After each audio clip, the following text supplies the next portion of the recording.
your seat. Right. My name is Jerry Riemann. I'm president of DDP Incorporated. As many of you are aware, we are nearing the 3rd anniversary of the murder of police officer Kevin Brame. As of today, we have no arrest, no indictment, no trial, and no conviction. Where is the indignation? Where is the outrage? Where is the justice? More and more I see a city of Dayton that is becoming paralyzed and destitute. How do I know? I know because every city department that I talk to tells me that the city's $16 million budget crunch is causing priority problems. I know because phone calls are not returned as promised. I know because I have heard city officials say there are no sacred cows in the forthcoming city budget. Does this mean the investigation of the murder of a Dayton police officer is one of those not-so-sacred cows? What greater priority can a city have than protecting the safety of its citizens? Well, Your Honor, I have a solution for your priority problem. I have brought my tin cup. If you tell me that the city of Dayton does not have the resources to protect its citizens and investigate the murder of one of its officers, then I am prepared to take my tin cup and go begging through the streets and the boardrooms of this community to get you those resources. On the other hand, if you tell me that the city of Dayton is prepared to muster every resource that it has to protect its citizens and investigate fully and completely the murder of one of its police officers, then I challenge you to prove that commitment. Take this tin cup, place it on the rostrum in front of you, pledge that you and this city will do everything possible to find the perpetrators of this crime, and keep this cup on that rostrum in front of you as a symbol of that commitment until an arrest is made in this case. Finally, let me ask you this. We all know there are people in this room that are committed to picking up litter. What I want to know, Mayor McClin, City Commissioner Zimmer, City Commissioner O'Neill, City Commissioner Lovelace, City Commissioner Williams, City Manager Deneen, Police Chief McManus, what I want to know is there anyone in this room that is willing to grab the tin cup and make the commitment to pick up the worst litter?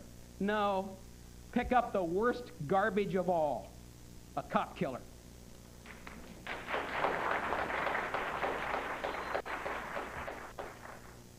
Mayor McClin, Commissioners,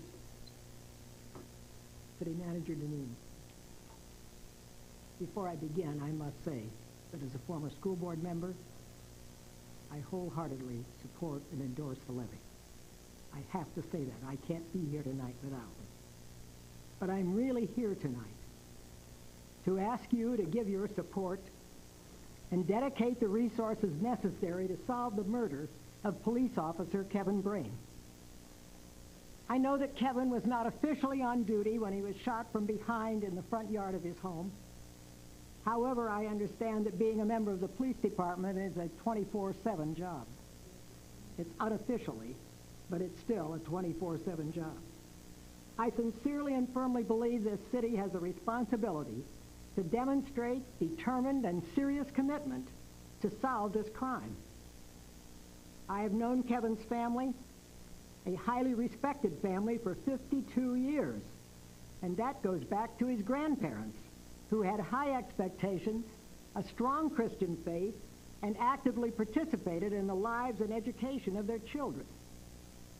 Yes, I also knew his aunt, Margaret Peters, his mother, Rosemary, his father, Jerry, a retired member of the Dayton Police Department. I was one of their teachers at Roosevelt High School and was in their home and was advisor to the class of 1958 in which Kevin's mother was an officer. And we have served together on various committees and boards, and our lives have been connected. And most importantly, we have been friends through the years. I knew Kevin, his twin brother and sister, all graduates of Colonel White High School, where Kevin was on the soccer team for 4 years. And Kevin loved his children, and as his grandparents and parents had set the example, he too participated in his son's education and coached their soccer, t-ball, and softball teams. Yes, he was there for them, for his sons.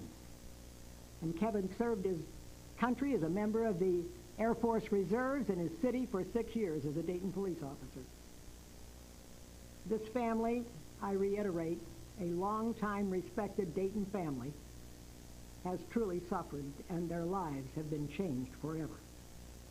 November 1st will mark 3 years since the day Kevin was killed. The hurt and pain only increase and deepen when seemingly so little is being done to solve this tragic crime. And therefore, I urge you to actively support and dedicate the necessary resources so justice may be served. Thank you. Jerry Brame.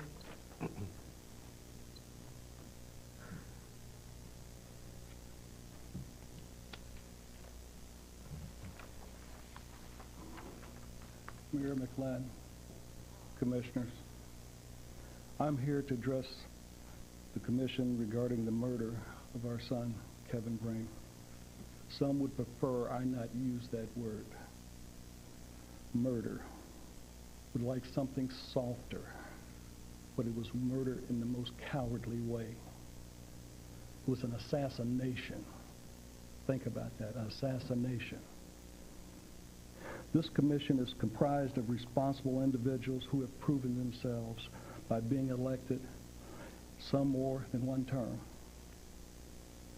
I am here to tell you that I am truly disappointed in the city of Dayton and the community that they haven't demanded all the resources, whether it be money, manpower, be used in solving this murder.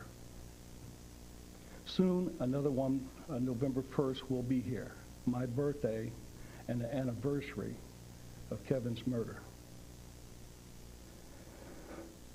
During this time, Rosemary and I have met with different officials in city government, former Chief Lowe, former Mayor Turner, Commissioner O'Neill, Acting City Manager John Thomas, Law Director Rita McNeil, and we were assured that the investigators had no limit on overtime or assistance that they could be provided if they had a real hot clue.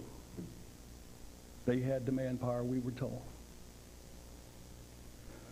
Whatever they needed to bring this case to a final closure would be made available to them. The case remains open. I hear tonight you say that you wish to attract new businesses and life into the city of Dayton.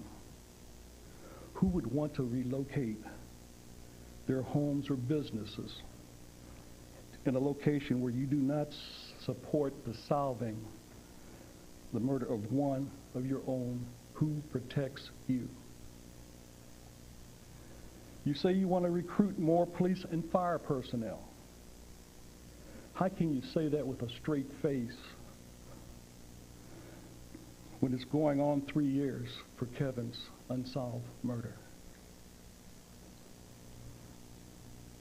Any possible new recruit should probably say what would happen if it were I. And since I'm getting a yellow light, and I do have more to say, but I will close with this. Each and every one of you tonight, when you go home, think about Kevin as you walk up your driveway, you walk up your house, and think there was somebody waiting there to assassinate him. Thank you.